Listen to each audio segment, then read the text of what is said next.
Most of the people I know believe in human rights. Our right to live, our right to freedom, even our right to free speech. The laws of our countries are based around what are considered human rights, and human rights even go beyond the boundaries of countries and states, and are used as a benchmark to prosecute people for war crimes and so on. Simple then, most of us are advocates for human rights. So this is where my point of the video comes in. What exactly do you define as human?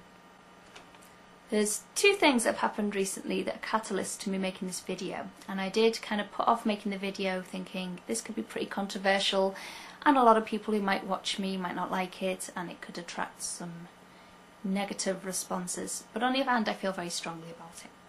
The two catalysts are on one person's page on YouTube. Can't remember who it was, I was just, scooting around YouTube looking at people's pages and stuff, and someone's page said something along the lines of, I support gay marriage and I'm pro-choice because nobody has the right to tell someone else what to do with their body. The second catalyst was this week. There was a report on Yahoo News that some Christian campaigners had lost a High Court challenge over human-animal embryos. Both of those things raise the issue for me as what exactly do we term as human? Are human rights equal across the board, or should they be equal across the board for all humans? And how exactly do we classify what human is? Abortion is a topic I often feel torn about. On the one hand, I can understand the great problems some women face because of pregnancy, particularly in extreme circumstances where there is a pregnancy as a result of rape, incest, or when continuation of a pregnancy is going to put significant risk for the mother's life. I have a lot of compassion and no straight answers for women in those circumstances, and I'm not trying to judge people for making very difficult decisions. However, the idea of abortion at all makes me feel very uneasy. I find it very dangerous, this idea of blanket support under the term of pro-choice, meaning that abortion is just about the choice of the woman because it's her body that it's affecting. In fact, that kind of across-the-board pro-choice idea actually angers me, because I see it as the right of the woman is often being placed above the human rights of a child. People who just say basically, well, it's the mother's choice if she is to terminate the pregnancy or not. I don't think those people are actually thinking about the human life that is taking second place to the mother's choice. I know that some people will claim that an embryo is not really a human life. When is the magical point when an embryo becomes a human life?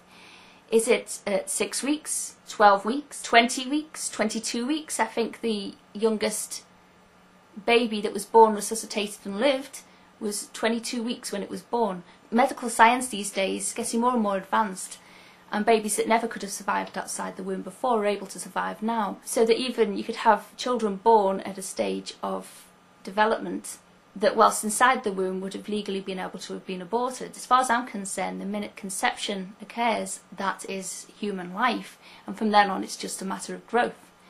Like a child grows into an adult, they're very different to look at, they're different stages of development, but they both have human rights. If you consider that a human life right from the beginning of conception, and consider that as a human life, and from then on it just grows and develops, but it doesn't change the nature of what it is, then think of the implications of that on abortion. If the embryo is considered human life, and the mother's choice is to terminate that life, then isn't that putting a matter of choice over a basic human right to life? Some people say that the government shouldn't interfere with abortion issues. People don't seem to complain about the government making laws about murder. So why would people say it's okay for the government to make legislation about murder of a human who is a certain age, but the younger they get, the younger that person, the earlier they are in their stage of development, the less right the government has to protect it when it's at its most vulnerable. Can someone explain to me how one human life is considered worth more, or should be more protected than another human life, just because of the stage of growth it's at? And this whole pro-choice thing, if you consider the pregnancies which are not as a result of rape, and you're going to go on about pro-choice for the woman, they shouldn't be put through something, their body should not be put through something, it's up to them, it's their body. Well, that woman had a point in time where she chose to do something that could lead to pregnancy. And there is warning on all forms of contraception that they're not 100% foolproof, they're not 100% going to work. So that is the point, I think, when the woman has a right to choose. The woman has the right to choose whether to put herself in a situation where she could be creating a life or could be a part of creating a life. That's when she has the choice. That is when she has every right to exercise that choice. Leave it until after conception has occurred, and that woman's choice is then pitted against another human being's right to life. In fact, not just right to life, right to continue life, because the life has already begun. Think about it. It's not just about choice. It's not just about, well, it's the woman's body's affected. There's more than that involved. There's a life inside too. And for people to say that's not human life, tell me that magical moment when it becomes human life. I'm pretty sure that science has changed its mind as it's done more and more research, and society will probably change its mind.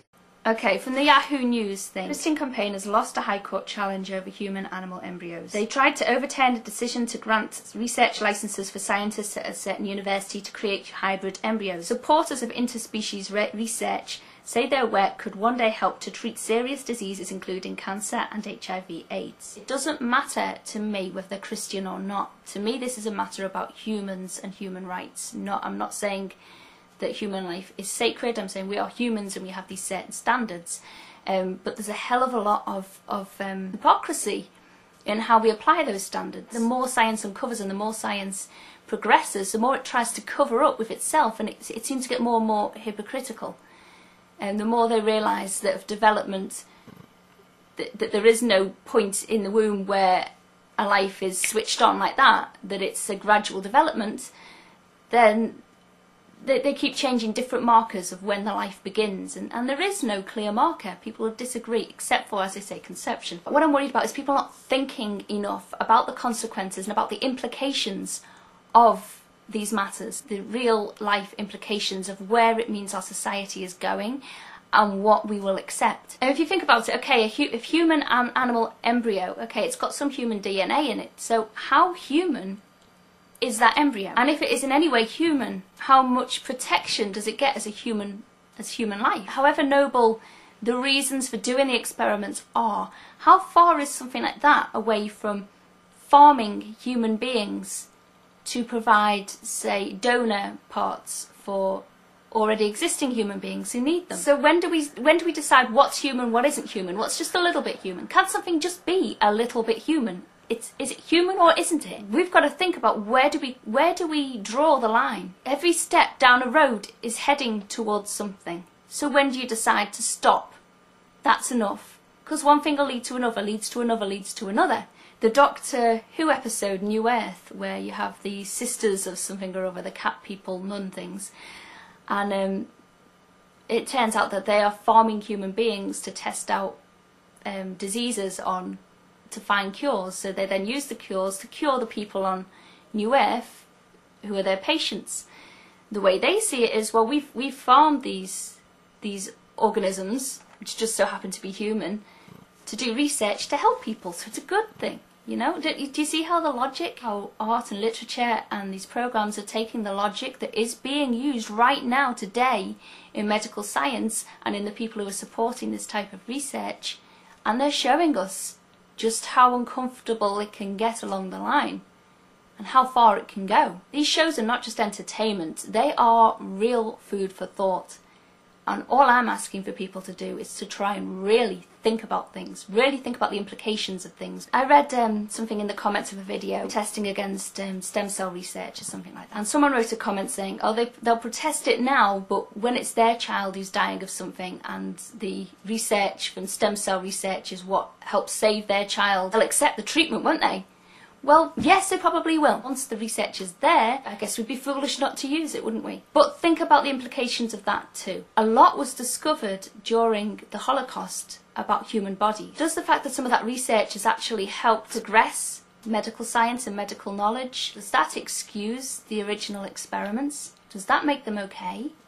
And if the government and our laws don't protect these human lives that are too vulnerable to protect themselves, then who will? I consider myself to be fairly liberal, but if I'm going to claim human rights for myself, then I think I have a responsibility to stick up for the human rights of others. There are no rights without responsibilities. And I think it's everybody's responsibility to look deeper, to think harder, and to really consider the implications of the things they're saying and the things they're supporting, and for what we allow to go on in our society.